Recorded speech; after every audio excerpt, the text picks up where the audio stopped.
This is Audible.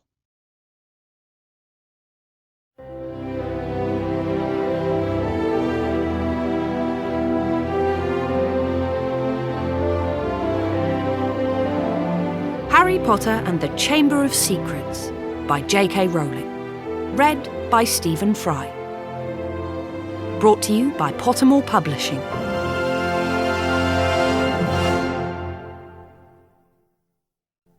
Chapter 1. The Worst Birthday. Not for the first time, an argument had broken out over breakfast at number 4 Privet Drive. Mr. Vernon Dursley had been woken in the early hours of the morning by a loud hooting noise from his nephew Harry's room. "Third time this week!" he roared across the table. "If you can't control that owl, it'll have to go." Harry tried, yet again, to explain. "She's bored," he said. "She's used to flying around outside. If I could just let her out at night." "Do I look stupid?" snarled Uncle Vernon, a bit of fried egg dangling from his bushy moustache. "I know what'll happen if that owl's let out." He exchanged dark looks with his wife, Petunia. Harry tried to argue back, but his words were drowned by a long, loud belch from the Dursleys' son, Dudley. "I want more bacon!" "There's more in the frying pan, sweetums," said Aunt Petunia, turning misty eyes on her massive son. "We must feed you up while we've got the chance. I don't like the sound of that school food." "Nonsense, Petunia. I never went hungry when I was at Smeltings," said Uncle Vernon heartily. "Dudley gets enough, don't you, son?" Dudley, who was so large his bottom drooped over either side of the kitchen chair, grinned and turned to Harry. "Pass the frying pan."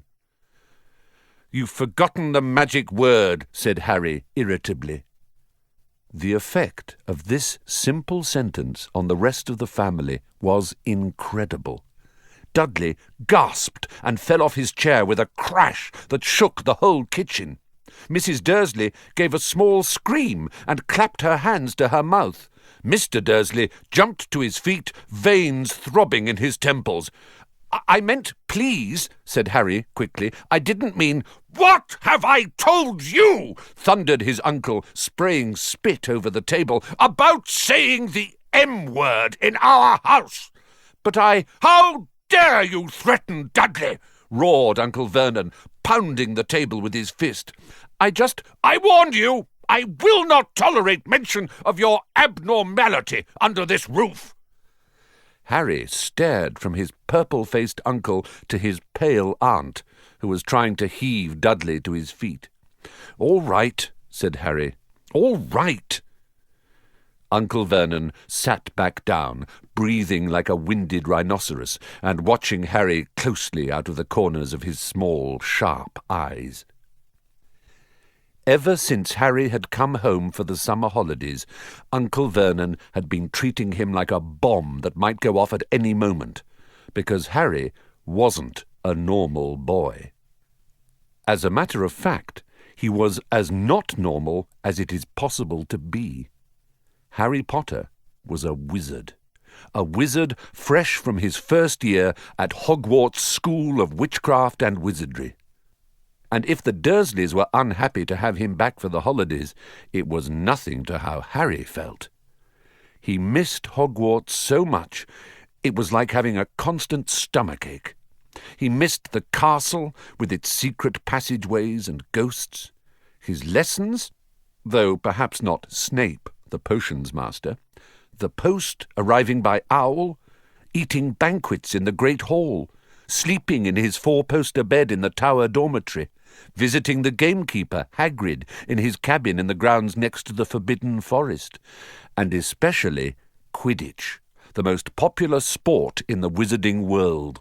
6 tall goalposts, 4 flying balls, and 14 players on broomsticks.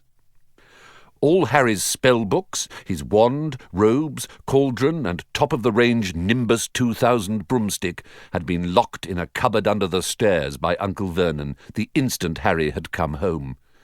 What did the Dursleys care if Harry lost his place on the house Quidditch team because he hadn't practised all summer? What was it to the Dursleys if Harry went back to school without any of his homework done? The Dursleys were what wizards called muggles, not a drop of magical blood in their veins, and as far as they were concerned, having a wizard in the family was a matter of deepest shame. Uncle Vernon had even padlocked Harry's owl, Hedwig, inside her cage to stop her carrying messages to anyone in the wizarding world. Harry looked nothing like the rest of the family. Uncle Vernon was large and neckless, with an enormous black moustache. Aunt Petunia was horse-faced and bony. Dudley was blonde, pink, and porky. Harry, on the other hand, was small and skinny, with brilliant green eyes and jet-black hair that was always untidy. He wore round glasses, and on his forehead was a thin, lightning-shaped scar. It was this scar that made Harry so particularly unusual, even for a wizard. This scar was the only hint of Harry's very mysterious past, of the reason he had been left on the Dursleys' doorstep 11 years before. At the age of 1, Harry had somehow survived a curse from the greatest dark sorcerer of all time, Lord Voldemort, whose name most witches and wizards still feared to speak. Harry's parents had died in Voldemort's attack, but Harry had escaped with his lightning scar, and somehow, nobody understood why, Voldemort's powers had been destroyed the instant he had failed to kill Harry. So Harry had been brought up by his dead mother's sister and her husband.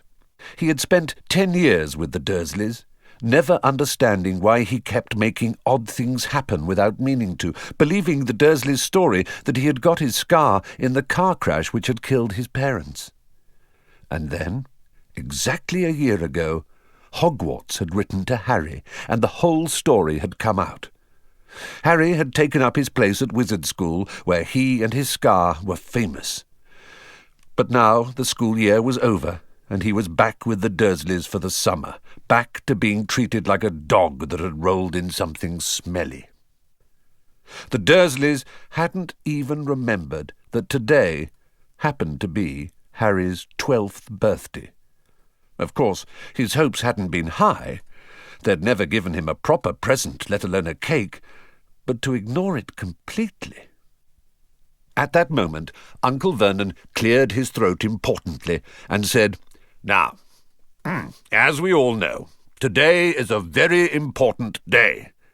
Harry looked up, hardly daring to believe it. "This could well be the day I make the biggest deal of my career," said Uncle Vernon. Harry went back to his toast. Of course, he thought bitterly. Uncle Vernon was talking about the stupid dinner party. He'd been talking of nothing else for a fortnight. Some rich builder and his wife were coming to dinner, and Uncle Vernon was hoping to get a huge order from him. Uncle Vernon's company made drills. "I think we should run through the schedule one more time," said Uncle Vernon. "We should all be in position at 8 o'clock. Petunia, you will be—" "In the lounge," said Aunt Petunia promptly, "waiting to welcome them graciously to our home." "Good, good. And Dudley?" "I'll be waiting to open the door." Dudley put on a foul, simpering smile. "May I take your coats, Mr. and Mrs. Mason?" "They'll love him," cried Aunt Petunia rapturously. "Excellent, Dudley," said Uncle Vernon. Then he rounded on Harry. "And you?"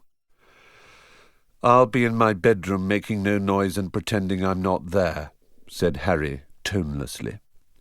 "Exactly," said Uncle Vernon nastily. "I will lead them into the lounge, introduce you, Petunia, and pour them drinks. At 8:15, "I'll announce dinner," said Aunt Petunia. "And Dudley, you'll say—" "May I take you through to the dining room, Mrs. Mason?" said Dudley, offering his fat arm to an invisible woman. "My perfect little gentleman," sniffed Aunt Petunia. "And you?" said Uncle Vernon viciously to Harry. "I'll be in my room making no noise and pretending I'm not there," said Harry dully. "Precisely. Now, we should aim to get in a few good compliments at dinner. Petunia, any ideas?" "Vernon tells me you're a wonderful golfer, Mr. Mason. Do tell me where you bought your dress, Mrs. Mason." "Perfect. Dudley?" "How about... We had to write an essay about our hero at school, Mr. Mason, and I wrote about you." This was too much for both Aunt Petunia and Harry. Aunt Petunia burst